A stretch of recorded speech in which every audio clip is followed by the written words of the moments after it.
Yeah, I think it was evident from the tip how badly Houston wanted this one. And the reason is they should have been in Phoenix last year.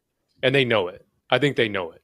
Mhm. And so Tennessee was wide-eyed to start this game. And so when you just look at how they couldn't get into their actions, Houston cut off all gaps, no isolation for Ziegler, the floppy action they run under the basket to have Lanier coming off straight cuts and curl cuts.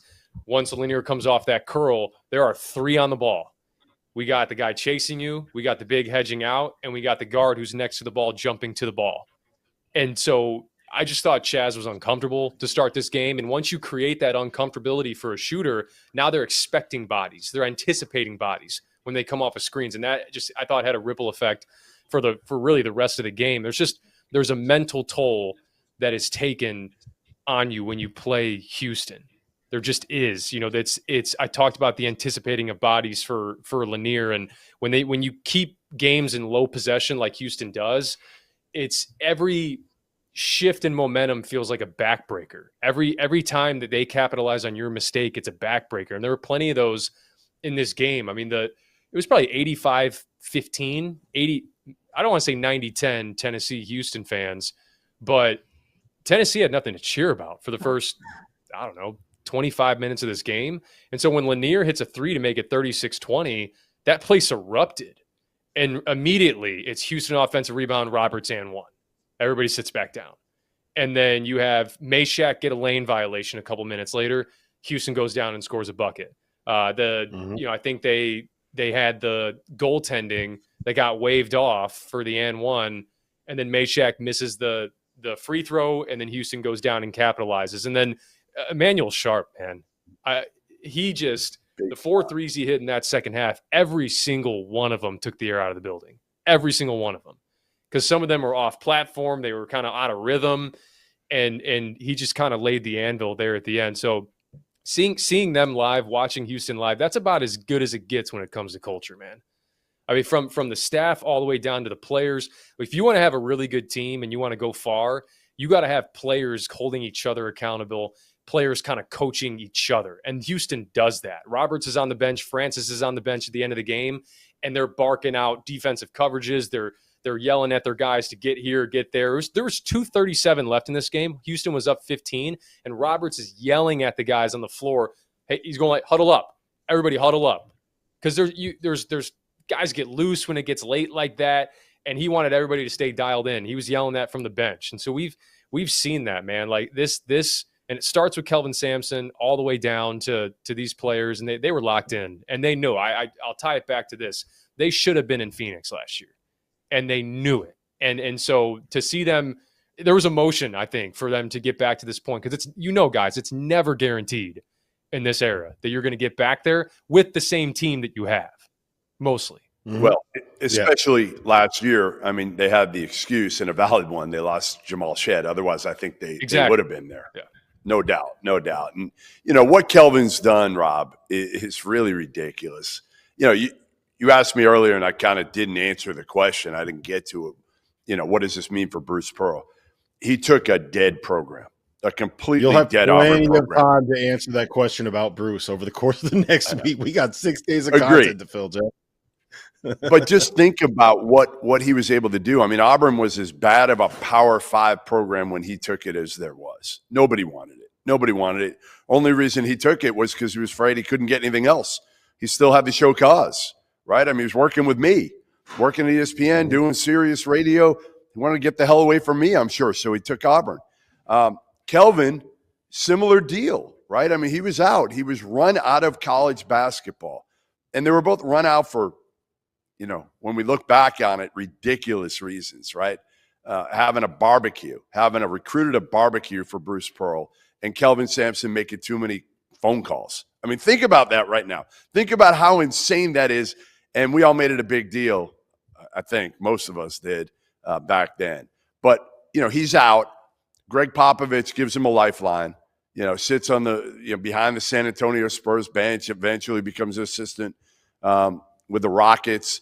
And then he's hired. I think he was out for 6 years. He's hired in 2014. He didn't again, a dead program, a bad Houston program that back in the 80s was terrific with the Phi Slamma Jamma, Clyde Drexler, Keem Olajuwon, but it hadn't done anything in years. And the first 3 years, they don't go to the tournament.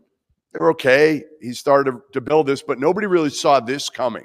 And over the last 6 tournaments, this dude has now taken Houston to 2 Final Fours, an Elite Eight, and 3 Sweet 16s at Houston. Talk about culture, because he's done it with defense primarily. But this team, the difference and the reason why I've come around on them is because they shoot the ball well. Guys like Sharp can step forward. You can go to Roberts in the post, and man, once he gets that deep position, like, forget about it. There's nothing you can do one-on-one on that dude. So I think they got enough. And obviously Uzan's been unbelievable since I saw him in person around Thanksgiving. Yeah, he's really come on, man. His best game of the season was against Purdue. He had 22 and 6 last night. He played well today. Wasn't as good as he was the other night, but he didn't need to be now with Emmanuel Sharp and LJ Cryer shooting the way that they did. The guy that I want to kind of shout out here is Juwan Roberts, because I mean, look, we know what the big man market was for the transfer portal last year, right? We know what some of the numbers are that some of these guys got by just putting their name in the portal and having a lack of big guys available that could impact a college basketball game. If Juwan Roberts puts his name in the portal, he probably could have gone somewhere and made $2 million. And that's not an exaggeration. That's a fact. He could have made $2 million this year if he had put his name in the portal. I don't know what he's making at Houston this year. I don't think it's $2 million is what he's making. I also nowhere close to that. I don't think he ever considered even thinking about making a move and putting his name in the portal because of what that culture means. And I think that it's something that we should celebrate. It's something that we should respect. And to me, it kind of epitomizes what both of you guys were talking about, why Kelvin Sampson is as good as he is as a coach, why that culture, Mike, is as good as it is at Houston. And I'll tee you up with this. I think that they've done something similar to what Tennessee has kind of done, where I think that Kelvin has kind of realized, look, you know what? We can coach defense. We can coach these guys how to guard. Our biggest issue in the past has been the ability to kind of get a bucket late, struggling with games where you're not able to quite physically overwhelm teams the way that you do in the American or the way that you do against maybe someone that's not as big or as strong or as old as you. So he went out and he got Emmanuel Sharp, and he brought in LJ Cryer from Baylor, and he recruited Milos Uzan from Oklahoma. And now he has 3 different guys in his backcourt that can get you 20 and that can win you a game. And to me, that is what the difference maker is with this team. They got 3 killers in that backcourt, Mike. 3 guys that can make big shots for you. No, they do. And it's, I've talked about this throughout the season. What makes them so good offensively is that, and Juwan Roberts falls into this category too, Tugler falls in this category too, all those dudes know who they are. That's what makes them great. And they did know exactly who they are. And the guys that shoot threes are the guys that are good at shooting threes. The guys that dominate inside are the guys that are good at dominating inside.